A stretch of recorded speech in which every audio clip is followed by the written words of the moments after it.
Hello everyone, আসসালামু আলাইকুম। কেমন আছেন আপনারা সবাই? আশা করি ভালো আছেন। আমি অ্যাডভোকেট হালিমা আক্তার তমা আজ আপনাদের সাথে আলোচনা করব দেওয়ানি কার্যবিধি থেকে ডেফিনেশন ক্লজ সংজ্ঞা। তো আজকের ক্লাস থেকেই শুরু করতে যাচ্ছি আমরা আমাদের দেওয়ানি কার্যবিধি। তো চলুন ডেফিনেশন ক্লজ দিয়ে শুরু করি আজকের প্রথম ক্লাস। প্রথমেই আমাদের সিপিসি ধারা 2-এর উপধারা 2 সেখানে বলা আছে ডিক্রি কাকে বলে, ডিক্রির সংজ্ঞা।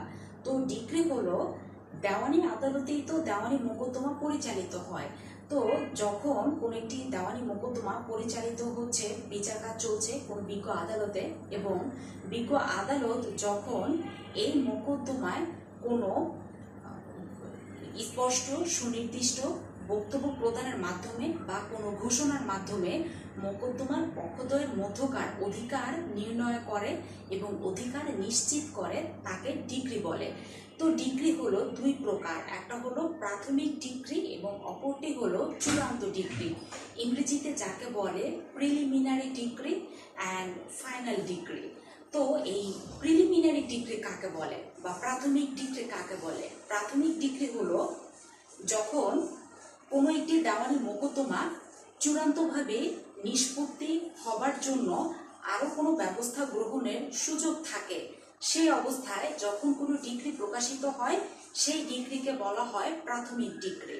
এবং ফাইনাল ডিক্রি বা চূড়ান্ত ডিক্রি কাকে বলে? ফাইনাল ডিক্রি বা চূড়ান্ত ডিক্রি হলো যখন একটি দেওয়ানি মোকদ্দমা চূড়ান্তভাবে নিষ্পত্তি হয়ে যায় এবং চূড়ান্তভাবে নিষ্পত্তি হয়ে যাওয়ার পর যেই ডিক্রি প্রচারিত হয় তাকে বলে ফাইনাল ডিক্রি বা চূড়ান্ত ডিক্রি।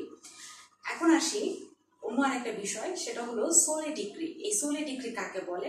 তো সোলে ডিক্রি হচ্ছে মোকদ্দমার যে পক্ষদ্বয় আছে সেই পক্ষদ্বয়ের মধ্যকার আপোষ মীমাংসার মাধ্যমে যেই ডিক্রি প্রচারিত হয় তাকে বলে সোলে ডিক্রি। আচ্ছা, এই তো গেল ডিক্রির বিষয়। এখন আসি পরবর্তী আমাদের দেওয়ানি কার্যবিধি ধারা 2-এর উপধারা 3। এখানে বলা আছে ডিক্রিদার, ইংরেজিতে বলা হয় ডিক্রি হোল্ডার। তো ডিক্রি হোল্ডার বা ডিক্রিদার কাকে বলে?